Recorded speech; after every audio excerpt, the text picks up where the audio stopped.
नमस्कार दोस्तों, नयन तारा चैनल में आपका स्वागत है। कैसे हैं आप लोग? आशा करती हूँ आप सभी स्वस्थ होंगे और अच्छे होंगे। आज मैं आपको नवरात्रि आ रही है तो दुर्गा चालीसा के बारे में कुछ विशेष जानकारी आपको देने जा रही हूँ कि दुर्गा चालीसा को पढ़ने से क्या क्या लाभ होते हैं और जीवन में क्या किन समस्याओं का समाधान होता है। सबसे पहले तो आपको बताना चाहूँगी, दुर्गा चालीसा का पाठ अगर आप पहले से नहीं कर रहे हैं तो 17 तारीख से नवरात्रि शुरू हो रही है, तो आप इसको नवरात्रि से करना शुरू करें। प्रतिदिन इसका पाठ करना चाहिए। नवरात्रि से आप प्रतिदिन इसका पाठ करना शुरू करें और इससे आपके जीवन में क्या बदलाव आते हो वो आप खुद अनुभव करेंगे।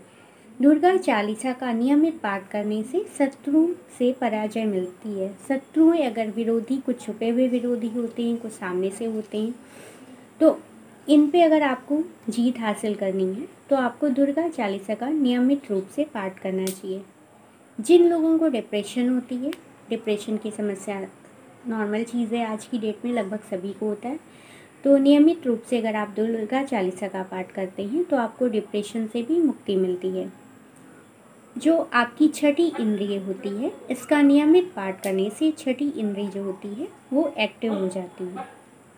माँ लक्ष्मी, माँ सरस्वती, माँ काली, इन तीनों की विशेष कृपा होती है जिस घर में नियम से दुर्गा चालीसा का पाठ किया जाता है।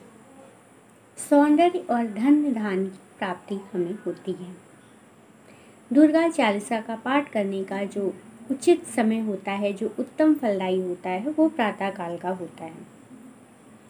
कर्ज, व्यापार, उन्नति, अगर आपका कर्ज बहुत ज़्यादा बढ़ गया है, आप नियम से दुर्गा चालीसा का पाठ करिए। धीमे धीमे करके देखिए कैसे कर्ज आपका चुटकियों में समाप्त हो जाएगा। जो लोग का व्यापार नहीं चल रहा है, कुछ परेशानियां आ रही, उनको भी नियम से दुर्गा चालीसा का पाठ करना चाहिए। व्यापार में उन्नति के सारे मार्ग खुल जाएंगे। चालीसा का पाठ सदैव आपको अपने घर पे करना चाहिए। रास्ते में, कार में, गाड़ी में, सफ़र में या किसी अन्य के घर पे आपको चालीसा का पाठ नहीं करना चाहिए। जो भी पूजा पाठ होती हैं हमें गुप्त रूप से करनी चाहिए। कभी भी किसी को सामने दिखा करके या बता के नहीं करनी चाहिए, क्योंकि इससे उसका जो फल होता है वो हमें प्राप्त नहीं होता है। आप किसी विशेष मनोकामना की पूर्ति के लिए चाहते हैं या आपकी कोई बहुत विशेष मनोकामना है जो पूरी नहीं हो रही है, तो आप नियमित रूप से 1 वर्ष तक दुर्गा चालीसा का पाठ करें। आपको मनवांछित फल की प्राप्ति होती है। नवरात्रि में अगर आप पूरे 9 दिन दुर्गा चालीसा का पाठ नहीं कर पा रहे हैं तो अष्टमी और नवमी को आप इसका पाठ करें।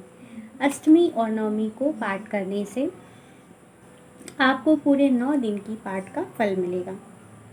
दुर्गा चालीसा जो है हमें नियम से पढ़ना चाहिए। बहुत से लोग दुर्गा सप्तशती का पाठ नहीं कर पाते हैं, क्योंकि एक तो वो संस्कृत में होती है, दूसरा उसको हमें पढ़ने में अधिक समय लगता है, 1 से 1.5 घंटे का। अगर आपके पास कम समय है लेकिन आप पूजा करना चाहते हैं तो आप दुर्गा चालीसा का पाठ करिए। इसे नवरात्रि से शुरू करके, विशेष अगर मनोकामना पूर्ति के लिए चाहते हैं तो नवरात्रि से शुरू करिए और पूरे 1 वर्ष तक आप अपनी विशेष कामना के लिए इसे करिए। आपकी विशेष कामना ज़रूर पूरी होगी। तो ये दुर्गा चालीसा के बारे में कुछ विशेष जानकारी थी। अगर आप कुछ और जानना चाहते हैं तो कमेंट सेक्शन में कमेंट करें, लाइक करें, शेयर करें, सब्सक्राइब करें। थैंक यू दोस्तों।